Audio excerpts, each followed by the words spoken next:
Mandukya Karika, Pranamantra.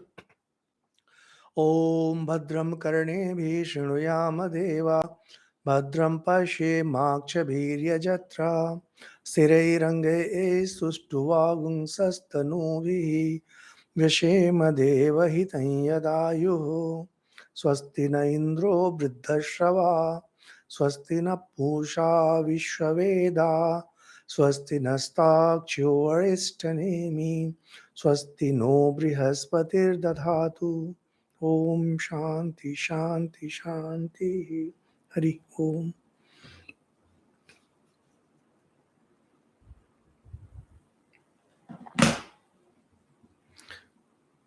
The previous talk of ours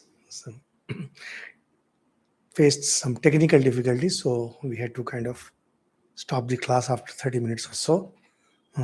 We will have to begin from verse number 1, which I had mistakenly completed. I was not sure.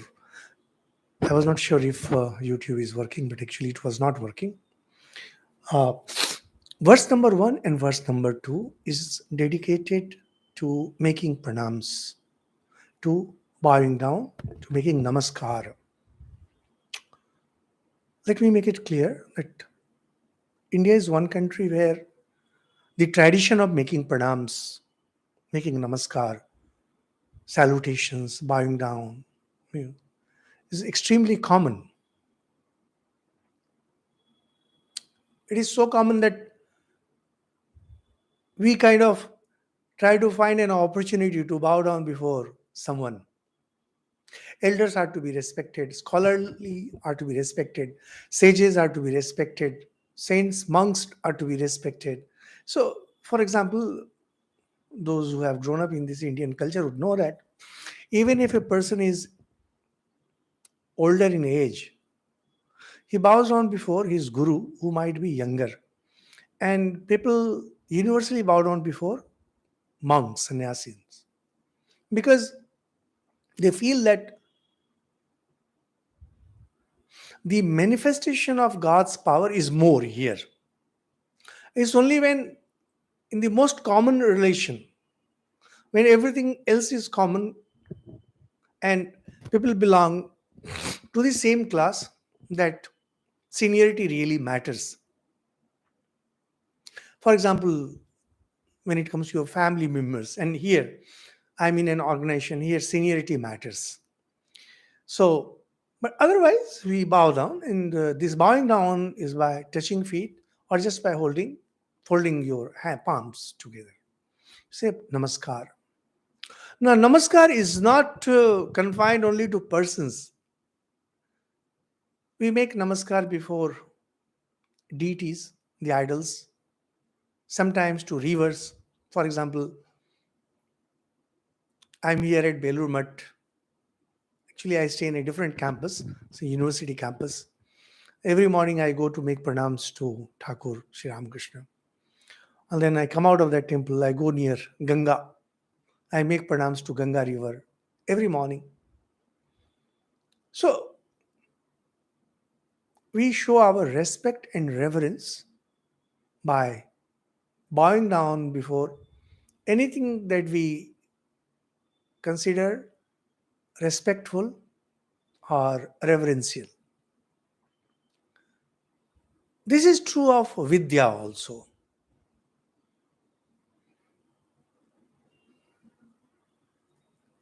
People who work with machines, they make pranams to their machines. I have seen hundreds of times people are sitting in the driver's seat in a bus or in a truck, in cars too, and making pranams to their steering wheel, because from that moment onward, the life of the driver and of all the passengers is entirely on the machine. And we believe the presence of divinity behind everything, even behind machines and vehicles and everything. So, this is something unique of India. And nowadays, when you find that people with strange notions, crazy notions, ill informed, uninformed, These people are talking about lots of things. They even want to take away our culture of humility. Humility is not weakness, humility is born of strength. We see God everywhere, we see the presence of divinity behind everything, and that is why something which is extremely useful to us, something on which our life depends, and most importantly, something on which my growth depends, we bow down before that thing. It may be a person, it may be an object, it may be an ideal. See, for example, you find military people saluting the flag. Now, when people make a mockery of the Hindus, why you make pranams in front of a, they say, idols? Why do you salute flag?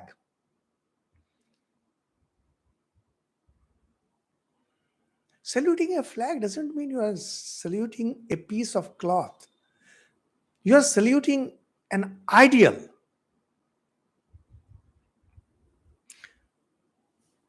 There are people from different religions. For example, sometime back I read in newspaper in some country,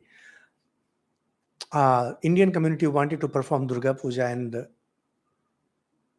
the rulers of that country, they refused it, telling that this is idol worship and we are a Christian country.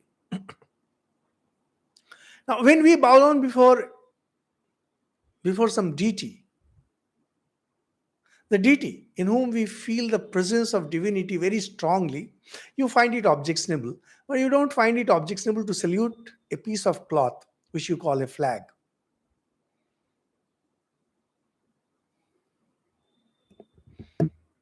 Once I was talking to a communist friend of mine. I've got lots of communist friends, and I was telling that you have objection if you bow down before Vigraha. The right word is Vigraha, the idol, the statue.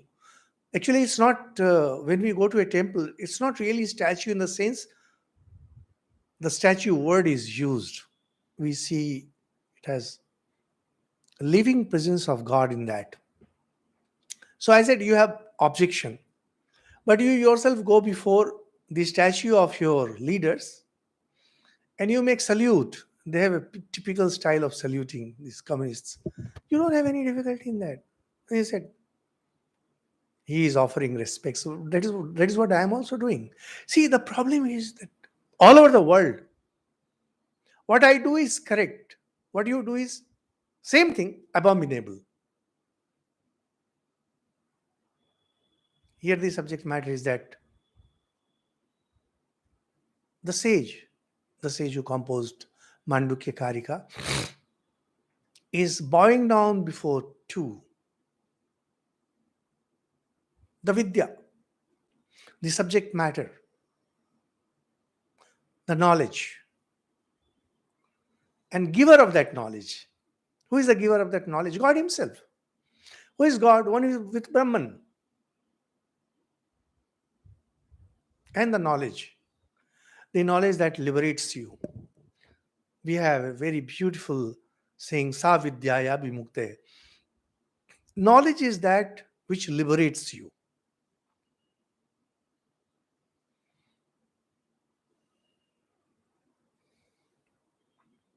Whenever there is a war, sometimes some soldiers are captured and his comrades come to liberate them. We hear about society like the communists. They are trying to liberate the society from workers. You have nothing to lose but your chains. So, those who are our liberators, we are grateful to them. Here is a knowledge that has come to liberate us from all our wants, from our physical wants, from our emotional wants, from our mental wants, and from the wants of birds, higher birds. How they do it? Just by showing who we truly are.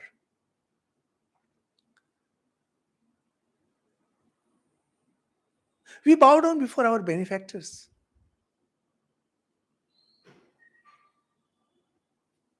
Any beneficiary is eternally indebted to a benefactor. We are indebted to our liberators.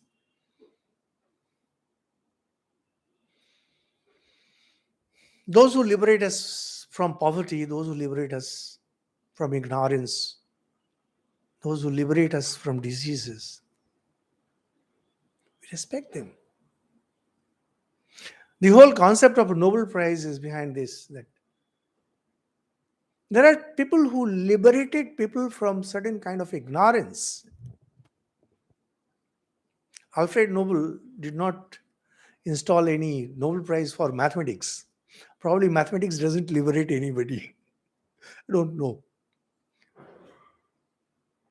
But he had no prize for physics and chemistry and biology, etc. We bow down before those who liberate us. And this knowledge liberates us.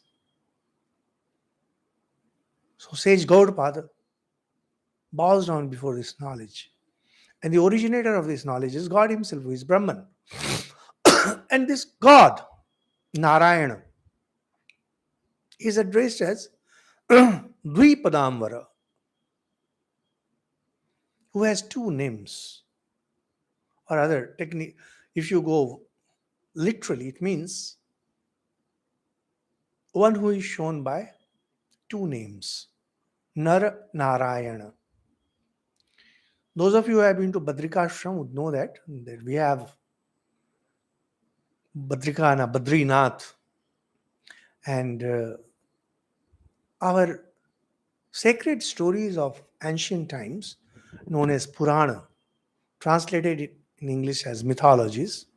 But mythology in English means something else, and Puranic stories in India mean something entirely different. So, we have that God Himself manifests as Nar and Narayan, two great sages. They meditate. Originally, they meditated in Badrikashram, and there are stories in Mahabharata when Nar and Narayan they have meditated at other places too. In our own times, Sri Ramakrishna had very clearly mentioned that Swami Vivekananda was that same Nar Rishi, and indirectly he hinted at himself as being Narayan. So when Nar and Narayan, these two, they are the real benefactors of the human society. When they come, when they are in their physical manifestation, they give us knowledge. And when they are meditating, they keep the human society afloat by the power of their meditation. Great says Gaudapada is offering his namaskaram, is bowing down. But mind it, when we say bowing down in English and namaskar in Sanskrit, these are not fully equivalent. But those of you who have some idea about Indian traditions would understand it pretty well. So with that, we begin. Verse number 1 and verse number 2. Jnanena akash kalpena dharmanyo gaganopaman geya abhinnen sambuddhastham vande dvipadam varam. First he bows down before God, Narayana, Purushottama. They are all one and the same. Says, I bow down before God, who is Dvipadamvara, who is known by two statements, two words, two phrases, Nar and Narayana. It's basically God. Why? Because God is one with knowledge, knowledge that liberates. If you might remember, those of you who have been listening to our talks from the beginning, remember that Brahman and knowledge of Brahman, these are one and the same thing. Say, Those of you who are not accustomed to this Advaita, those of you who are conditioned by your learning in the world, for them it might be slightly difficult to grasp this idea that knower and knowledge and the known, these three are one. When I take up this pen, pen is an object. I am the subject, I am the knower. This is the known. And the link between me and this pen is the knowledge. The dualists, for the dualists, God is something, I am something, and my devotion, my knowledge of God, there's a linking factor between me and God. But in higher devotion, those of you who might have studied Bhakti Yoga, if you can understand Bengali, we have beautiful series of talks on Narad Bhakti Sutra. In higher bhakti, in every religion, there is not, you can say, legacy only of Hindu religion, but you find in other religions too. A devotee, devotion, and the object of devotion, that is God. They all become one. They are one in the same thing. However, in Advaita, when you are studying traditional Jnana, it's something obvious. There cannot be the slightest of duality. We can't even imagine of duality. When you are practicing devotion, initially you start with the idea of duality. Because I'm sure everyone who has been listening to this talk has some idea about what devotion is. When you are practicing devotion, you know that you are different and you are different from your Ishta, from your deity, from your God. God is different, you are different. But if you study bhakti literature, you'll realize that as you progress, you start feeling a very strong bond with God. And a time comes when you become one with God. And then you realize that you, your devotion, and your Easter, that is object of worship, they are one and the same. However, in Gyan Yoga, that is in what we are studying as Advaita, it begins with non-dualism, it continues with non-dualism, it ends with non-dualism. Your very form of sadhana, your very form of meditation is non-dual. You say that anything that belongs to duality has to be shunned. Aham Brahmasmi, I am Brahman. Any thought that takes me away from that highest ideal of Aham Brahmasmi is to be shunned. These things we have discussed from day one, and some higher arguments, some higher logic will be presented in this last Alat Shanti chapter 2. Gaudapada says that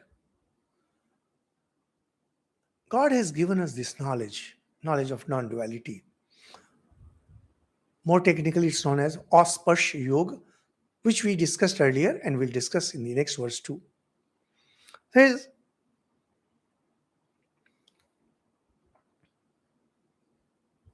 that the knowledge, which is like Akash, and Akash and one is Gagan, one is sky and one is space. So I bow to the best among men who by means of knowledge which is like Akash space, which is non-different from the goal of knowledge. Ah, knowledge and goal of knowledge, that is God. They are one and the same. Realize the nature of the jivas, dharma, which two are like Akash. The dharma, the nature of the embodied soul. I am an embodied soul. I may go on telling that I am Brahman, I am Atman, but actually I am not. I am trapped. Now, when I am trapped, I have some qualities. So, the writer, Gaudapada says, I bow down before Nar Narayan, sage Nar Narayan. So the tradition of Advaita is now traced back to Nar Narayan, from whom it came to Vyasa, from where it came down further down to Gaudapada and then finally to Shankaracharya, and the tradition continues. In India, unless the knowledge has come from God, nobody respects you. If you say that I have thought it out, people don't respect you.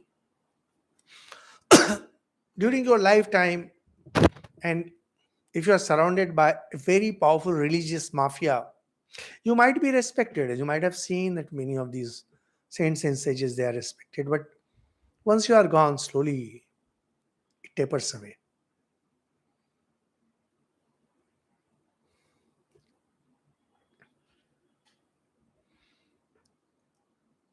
Says that Nar and Narayan, they are the persons who understood the nature of Jivatma, the embodied soul.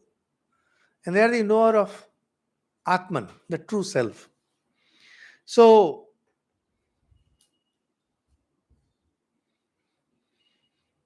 and Nar Narayan, these twin sages, they have known that Jivatma and Paramatma, they are one and the same. From there, it moves on to the second. This is also Namaskaram, bowing down. Aspars yogo vai nam sarva sattva sukho hitah vivado viruddhasya desitastam namamyam. And then what the twin sage Nar Narayan did, that is what exactly got taught, Asparsha yoga. So there are many kinds of yoga you might have heard. There is Raj Yoga, and there is Gyan Yoga, there is Bhakti Yoga, and Gita talks about 18 yoga. Mandukya Karika talks of Asparsha Yoga. Spars means to touch. Aspars is untouched, the yoga of the untouched. We had mentioned this yoga of the untouched, but it is now back. I bow to the yoga known as Asparsha, taught in the scriptures, that is the Upanishads, which promotes the happiness and well being of all creatures. So it's not that Advaita is meant only for the chosen few. When you want to understand it theoretically, it might be for the chosen few, but actually it's meant for all because it is for the well being of all. It is free from strife in the sense there's no contradictions and arguments and counter arguments. There's no strife, no contradictions. Auspars yogo vainam sarva sattva sukho hitah. It gives joy to everybody. It's for the benefit of everyone. And it has no contradiction with anybody. It has no strife, no conflict. Either there is any conflict nor there is any contradiction. Why? Says Acharya Shankar, he beautifully explains that Asparsh Yoga, yoga that we have been discussing, knowledge of Atman, the way we are discussing, it is of the nature of Brahman, pure consciousness. Here we are trying to focus only on pure consciousness. Nothing less than that will do.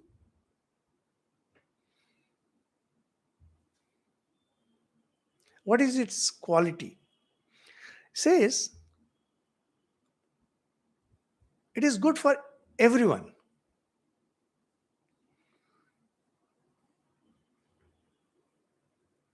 Gives the example that sometimes people perform austerities. Austerities in India, practice of austerity was very common, particularly you find it in the Jain community even now. And when Prince Siddharth was performing tapasya, he was doing extreme austerities. And then he came out of it and finally performed and became Lord Buddha. So journey from Prince Siddharth to Bhagavan Buddha was through austerities. Says austerities is extremely painful. It makes you miserable because it creates too much of pain. But its end result is good. But in case of Asparsha Yoga, its beginning is good, its middle is good, and its end is good.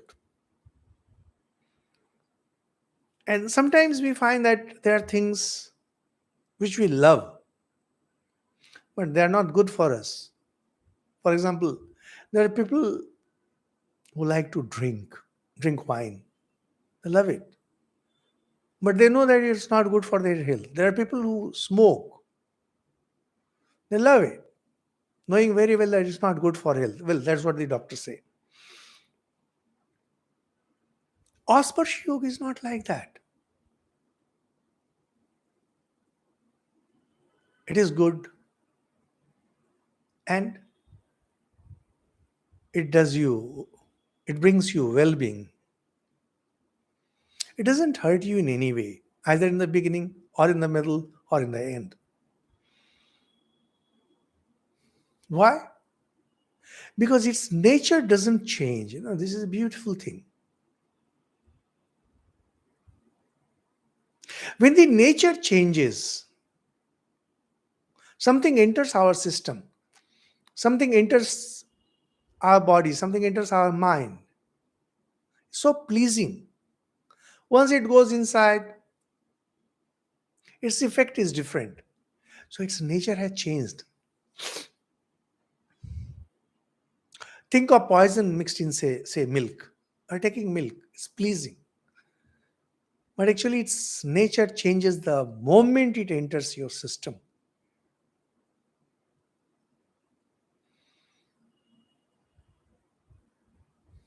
Knowledge of Vedanta, knowledge of Advaita is not like that.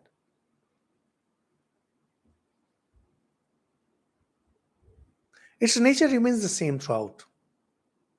When you begin with it, when you continue with it, and when you reach the destination, you find that its nature has been uniform throughout.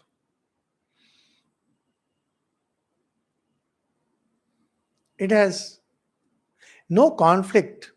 Earlier, also, we had mentioned how it has no conflict, and we will see here again. It doesn't get into contradicting others. Just to remind you of one story that Sri Ramakrishna used to say, there was a chameleon, and as you know, chameleon changes its color. And somebody had seen a chameleon, and he came and said, chameleon is of green color. Somebody said, no, red color, etc., etc. And there was a quarrel among them. Then somebody came and said, well, look, I live under the tree. I know that it is this, and it is this too. Sri Ramakrishna said, Sri Ramakrishna narrated that story in relation to different religions. But that story is most suited for this verse and the discussion that follows. We'll see how our Karika, Mandukya Karika, takes up different philosophies and shows how two philosophies with near similar views contradict each other, implying that something is missing. Something is missing from both of them.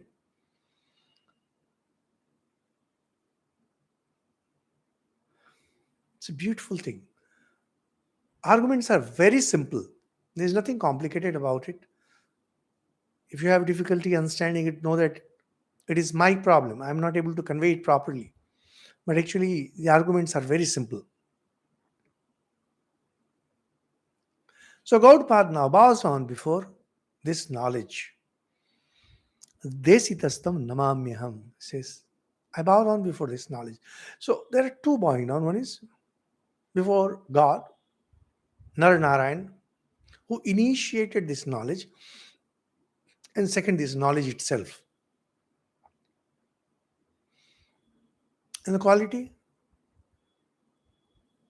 it is pleasing, it's good for all, it brings well being to all, it has no conflict with anyone, it doesn't contradict anybody. That is, it accepts all. Those of you who have studied Swami Vivekananda a bit, not much, even a bit. When Swami Vivekananda went to the World Parliament of Religions that was held at Chicago, 11th September 1893, and then Swamiji began with his famous speech with Sisters and Brothers of America, and then he said that conflict has to go away. There has to be a universal religion, and it should not be only tolerance, acceptance. The biggest problem of the world today is not religion, the religious intolerance.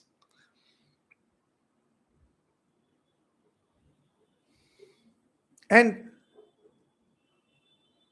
as has been the want in the society that people who are most intolerant, they always play the victim card. And that way they harm the society both ways. On the one hand, they are intolerant, on the other, they play the victim card. Vedanta is not like that. Vedanta accepts all. Yes, absolutely, you are perfect. You are also perfect. Sri Ramakrishna had beautifully said this, that look, if you think that a particular religion is wrong, and dear listeners, this is something that I have understood being in this area of study, being with religion. That do you believe that religion takes you to God? That would be my first question to everyone. Anyone who says that he or she follows religion. Do you really believe that your religion takes you to God, to your God? Yes. And do you think that your God is all powerful and infinite? Yes. Well, then your God won't need you to set me right. Your God will set me right. Why are you worried about it? This is something that people who are intolerant and dualists in India, and we have a fairly large number of dualists in India, they don't like to understand. I was shocked to hear that in South India, particularly in Tamil Nadu, the conflict between Shaivites and Vaishnavites has been terribly bad. And it has come up to, say, Karnataka. I couldn't actually, I've not grown in an atmosphere of intolerance, so I found it extremely shocking. Things must have changed, maybe last 40, 50, or 100 years, but earlier it was very bad and it continues to be bad. In fact, one of my very good friends who is an extremely learned person and highly respected member of the society, he belongs to a particular sect, and he used such foul words about the other sect, about Saivite, Vaishnavite, etc. I was left stunned. I couldn't believe. So you can imagine what would happen if a particular religion or a particular sect's main textbook, main holy book itself proclaims intolerance. When Shaivite and Vaishnavites fight in India, their main holy books, main sacred books, they are not exhorting their devotees to go out and kill, to go out and attack. Even then, there is a situation, so you can imagine what happens. Vedanta is not like that. Vedanta is continuously telling that there's place for everybody. India is the land of Vedanta. Vedanta is the true religion of India. Hinduism is Vedanta.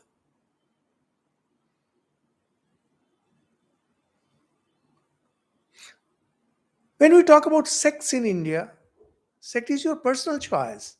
You have chosen that particular path to treat to reach God. But when it comes to religion, Vedanta is our religion. Hinduism is our religion. Hinduism and Vedanta, they are one and the same. And it has place for infinite number of sects. Consequently, it has place for infinite number of religions in the world. We have no quarrel with anybody. We can never have quarrel with anybody.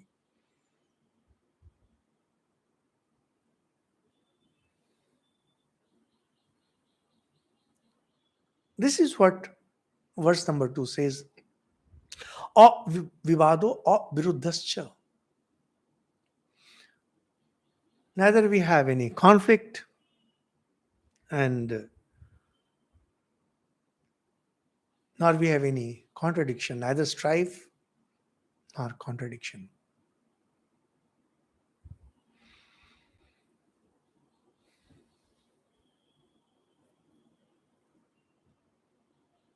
But the dualists, but the dualists keep on contradicting each other. They're continuously under conflict, fighting with each other. Bhutasya jatam ichanti vadina kechi devi bhutasya pare dhira vivadanta parasparam. Now, here we are not discussing other religions. What we are discussing is different philosophies. To remind you, India has six major philosophies based on the Veda. We have discussed it many times that the Veda are the knowledge bank of India. And being knowledge bank, these are treated as ultimately sacred. And the Veda, when in book form, come in four: Rig Ved, Samved, Yajurved, and Atharved.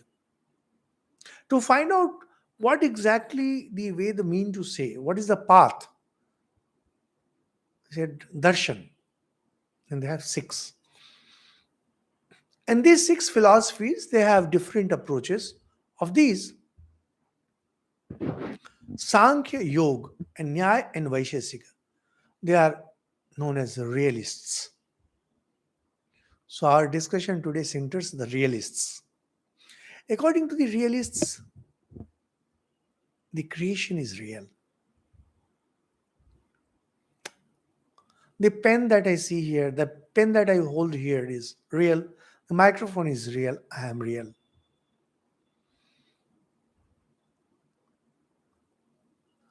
When I say I am real, when I say the pen is real, based on Sankhya, Yoga, Nyaya, Vaishesika, we mean to say that the existence of each one of these is independent of each other. So pen has an independent existence, and this microphone has an independent existence, and I have an independent existence. So my existence came into being. This is an important thing. My existence, and by my, it's a capital M and capital Y. My existence came into being. Okay. Put very simply,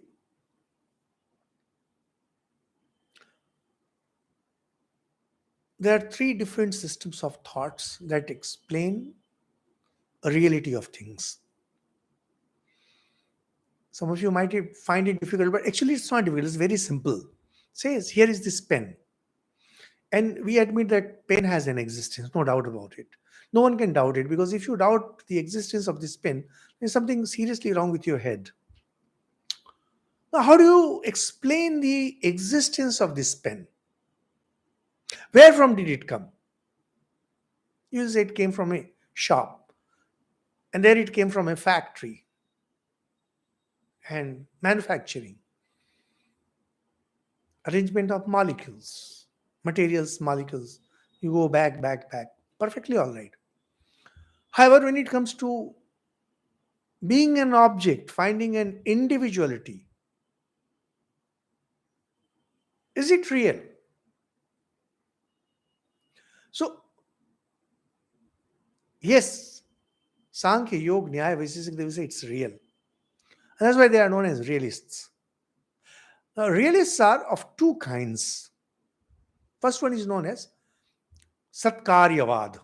Satkaryavad means the effect was always there in the cause. We will explain it. And the second one is Parinamvad. The effect has come out of the cause. Think of, say, mustard and oil. Mustard is the cause, oil is the effect.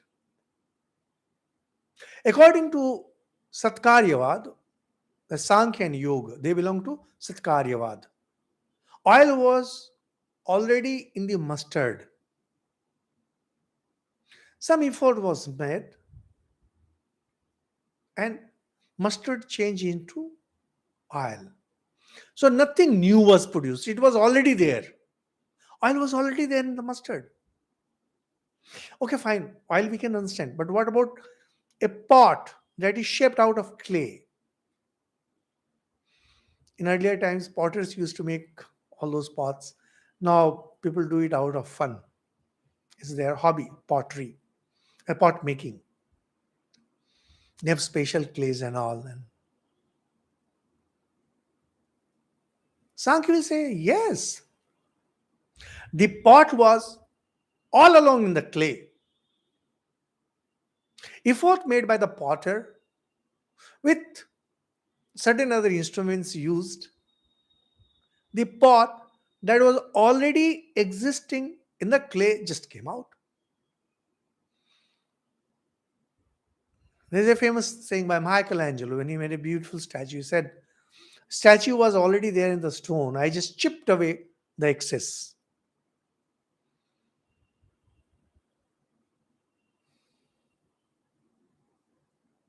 Sounds pretty interesting. As opposed to Satkaryavad, there is Parinamvad, where it says that no, cause and effect, these are two different things. Because if they were the same, then effect could have easily been pushed back to the cause. For example, mustard oil can be pushed back to be mustard seeds, and a pot can be converted into clay. Sankhya will say, yes, there are ways to do it, and they will get down to use of mantra, etc. By the power of mantra and this and that, it can be done itself.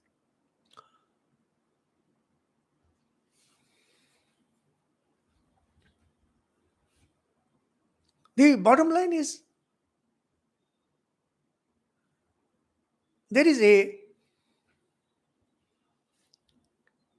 and there is B. B is coming out of A, mustard and oil. Says, since A is A and B is B, B can never be produced from A. Of course, it's a very simple logic. Then you'll say that what if we have an element C? A plus C equal to B. Mustard plus crushing is oil. A plus C makes B. The argument used will say that, look, C does not exist in A. Crushing, the machine, does not exist in A, mustard. So you cannot say that B has come out of A. That is, B and A, they are same. These are two different entities. So mustard is a different entity and oil is a different entity. It means parinamvad, where cause and effect, these are different.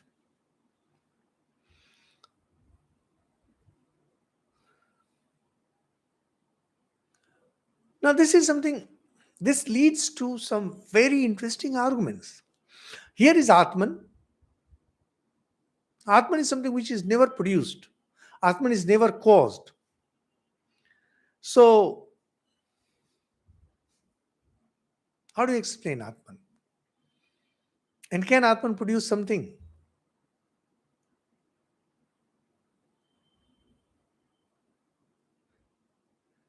If you think deeper, you will find that Parinamvad and Satkaryavad, that is Nyaya, Vaisheshika and Sankhya, They are not only at odds with each other, they are contradicting each other. And when they are contradicting each other, something is missing out. The essence of things is missing out.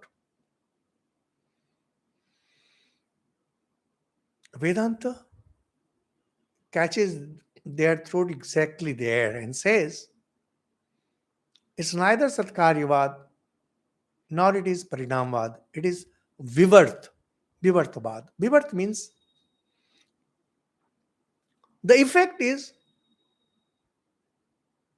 neither the cause nor an independent thing. It is just an apparent reality. It has a reality of its own. That way, Vedanta is similar to Nyaya. And yet, it is not different from the cause because Atman alone exists. It's similar to Sankhya. So, Vedanta, see, it's not a thought out system. Vedanta is not a thought out system. It's a reality that was perceived by the sages, and it was mentioned. Narayan has come from God. It has come through a tradition of the great sages, greatest of sages. So you find that both Nyaya and Sankhya, the two extremes of realists, get accommodated beautifully in idealism of Vedanta. The ultimate realist, you see, in the Western philosophical system, realists and idealists continue to fight even today. Vedanta is the ultimate of idealism, and it beautifully accommodates the arch opponents, realists. And Sankhya and Nyaya, they are not only opponents of Vedanta, they are also opponents of each other. And Vedanta says we have no fight with any one of you. Parinam says effect is different from cause. We also say that, yeah, this pen and this microphone are different, no doubt about it. But there was no creation. There is no creation. It's an apparent reality. Because it's an apparent reality, so it's same with the cause. Atman alone exists. Everything else is just an imagination. In the absolute sense, only Atman remains. In the relative sense, they are all different. And that's why we have no issues with Nyaya, no issues with Sankhya, no issues with any other system. Because when you look at things, there is ocean. And there are the waves. Swami Vivekananda repeatedly uses this in his inspired talks and throughout his works. When you look at the waves, you don't look at the ocean. When you are looking at the ocean, when you are perceiving ocean, you don't look at the waves. Are these two, ocean and waves, different or the same? Actually, they are different. But are they really different? No, they are not different. The problem is when you are seeing waves, you don't see ocean. When you see ocean, you don't see waves. Dear listeners, some of you might be finding it a bit intricate, a bit subtle. Actually, it's not. If you think little deeply, you will understand that no, there's no difference as such. Verse number 3.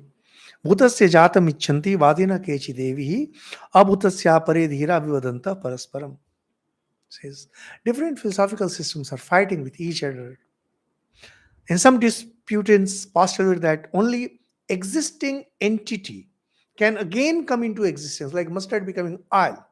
While other disputants, proud of their intellect, postulate that only a non-existing entity, oil, oil was a non-existing entity, it has come out of the mustard, can come into existence. Thus, they quarrel among themselves.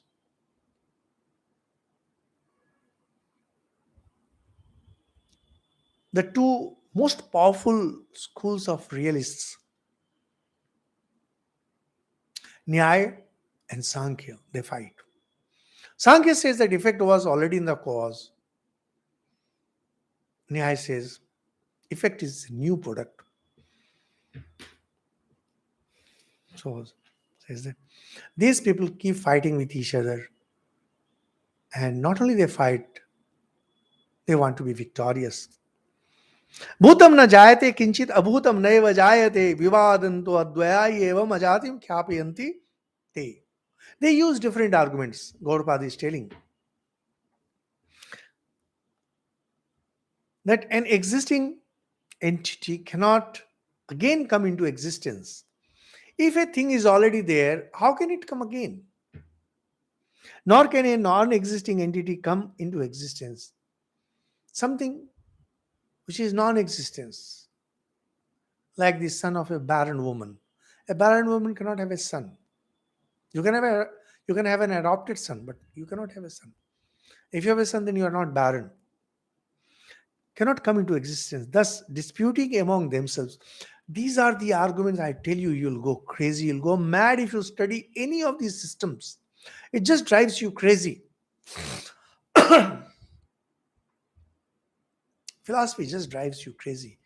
In the name of finding out the truth, they say that they are in search of truth. Their arguments become so subtle, we can't even grasp it. Thus, disputing among themselves, they really establish the non-dualistic view of ajati, non-creation. This verse number 4 is beautiful. They say that when Sankhya and Nyaya, Sankhya telling that effect is in the cause, Nyaya telling that effect is something new, effect is different from cause, and they are fighting, they are giving arguments against each other. It says, in reality, when they are fighting and they are using arguments against each other, they are only giving credence to ajati, that there never was any creation.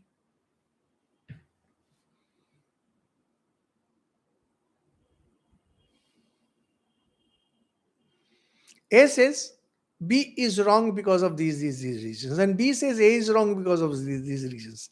So you have contradicted each other. If effect indeed was in the cause, then Nyaya would not have contradicted it, which shows that Sankhya is wrong. Again, Sankhya is contradicting Nyaya. Effect is not something new. When Nyaya says effect is something new, that means you have contradicted. So what's the ultimate thing? That there never was creation.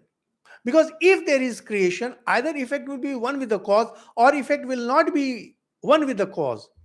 Now, when you are contradicting, when you are using arguments of higher level, it only shows that he is wrong and he is also wrong. Because you are showing how each one of you is wrong. However, when you take into account this Asparsha Yoga, there never was any creation. Creation, the way we understand. Now, when we see, very often people confuse with Vedanta with Shunyavada of the Buddhists. Buddhists are a totally confused lot. Totally confused lot. Now, when Buddhists talk about Kshanik Vijnanavad and Shunyavad, then they talk about momentary consciousness, whatever that might mean. Says that it's all dream, it's all idea. No, it's not that. Vedanta never says that pain doesn't exist. He says the pain fully exists. And it's fully workable. It's extremely useful. Just that in reality it is only pure Atman. This we have been discussing from day one. Here it concludes. Not concludes because further the arguments will continue further. That if pain has an ultimate reality, true reality, whether it be with the cause or be an independent thing, then arguments could not be used against them. And since arguments have been used, contradicting each other, demolishing each other, that only proves that it doesn't have a separate, independent existence. We'll continue with this in the next talk. Thank you so much.